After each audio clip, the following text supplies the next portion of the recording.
What if your own convictions, self-assurance, and beliefs are holding you back from connecting to others, finding common ground, and bridging the divide between war and peace? Spoiler alert, if you're watching this video, it's not a matter of what if, because we are often wired to push away and defend our convictions to the bitter end. So, how do we overcome this? My name is Michael Leone, and we'll tackle this tough challenge that was recently brought into life through the unlikely pairing of Ellen DeGeneres and former President George W. Bush. Let's tap back in.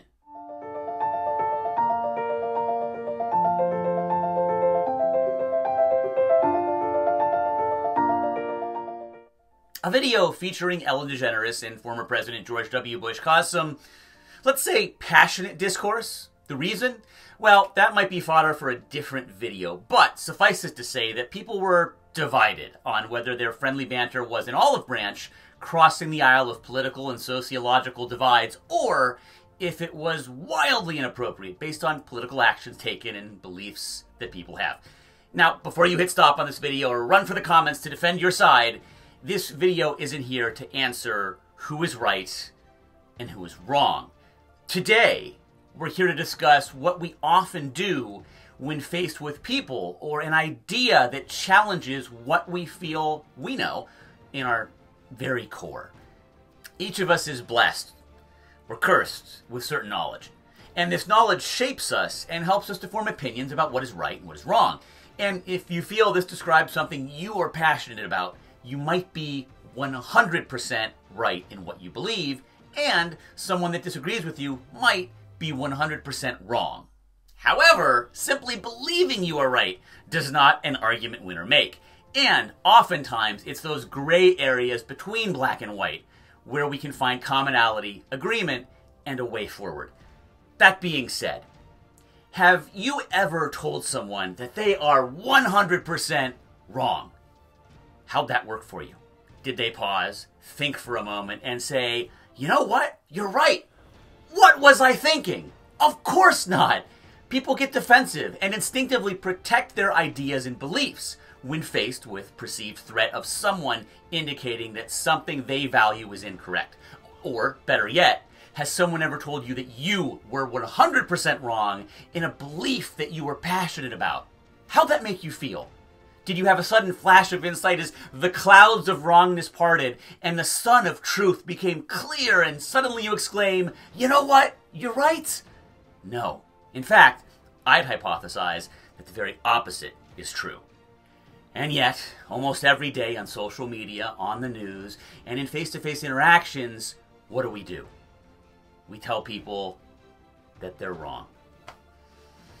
And nothing changes. Well, aside from the fact that psychologically being told you were wrong causes most people to dig into their beliefs that much more. Does this mean all is lost? Does this mean that we should give up trying to connect with others over these tough situations? Of course not. Whether we continue to do what we've always done and get the same results over and over and over again, or we do nothing and stop communicating altogether, well, that's how we tap out of life. So, how do we tap back in? How do we connect over these tough issues instead of increasing the divide and only making both sides of any disagreement that much wider? Step 1, bury the lead. Oftentimes, we lead with things like, that is the stupidest thing I've ever heard, or, that's crazy, you are a doo-doo head for believing that. Here's the trick. Even if you're right, you both lose. Because you've just made it almost impossible to connect to the other person. Period. Don't start by telling someone that they're wrong. Step 2. Be curious and seek understanding. Instead of blaming and insulting the other person about their wrongness, get curious about it instead. Ask them about why they feel that way. Ask them what made them form their conclusions, and after they answer, don't let them stop. Keep asking for more information by simply stating something as simple as, tell me more. Or just asking them a similar question about whatever point they just made or insight they shared. A while back, I heard the following definition of listening, and I think it's a powerful one. It goes like this. Listening is a willingness to change. So what does that mean? Well, it means that to truly listen, you have to enter into every conversation with the idea that you could be changed by it. Your beliefs about something, your opinions, etc. Now, some of you just tightened up a bit at that notion. Let me be clear. That doesn't mean you can't have firm convictions or beliefs or that you are wrong. It just means that you're willing to let someone else's ideas, reasons, and experiences possibly alter or shift your thoughts, ideas, and actions. You see, here's the trick. Oftentimes we enter a political, religious, social, or ideological discussion with guns blazing. We are so convinced of our rightness that we never take a moment to consider one simple question.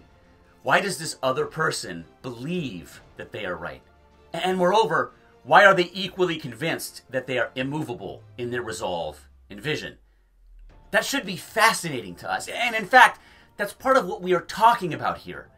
Becoming fascinated with the person before you and the reasons that drove them to the beliefs that they hold dear.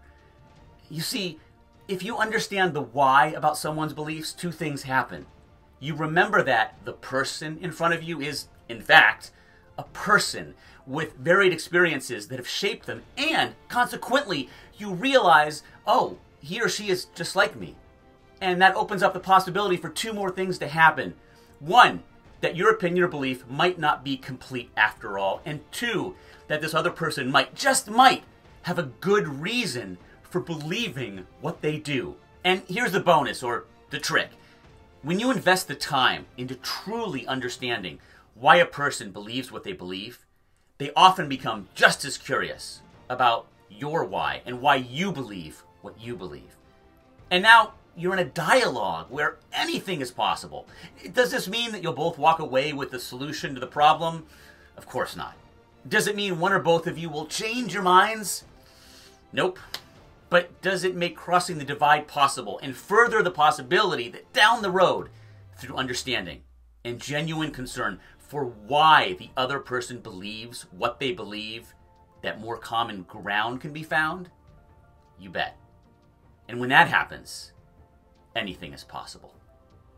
Here is one more closing thought.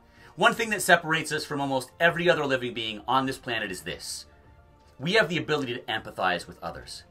We might not always be able to fully understand someone's experience, but we are wired to have the potential to empathize with what happened. When you tell someone that they are wrong or that they can never understand, you are robbing them of the opportunity to see your side and for you to share yours. Ultimately, you can't find peace if all you do is make war. We aren't that different. Each of us, no matter our background, have one thing in common. We're human. And once we start treating each other that way, amazing things can happen. My name is Michael Leone, and you've just tapped back in.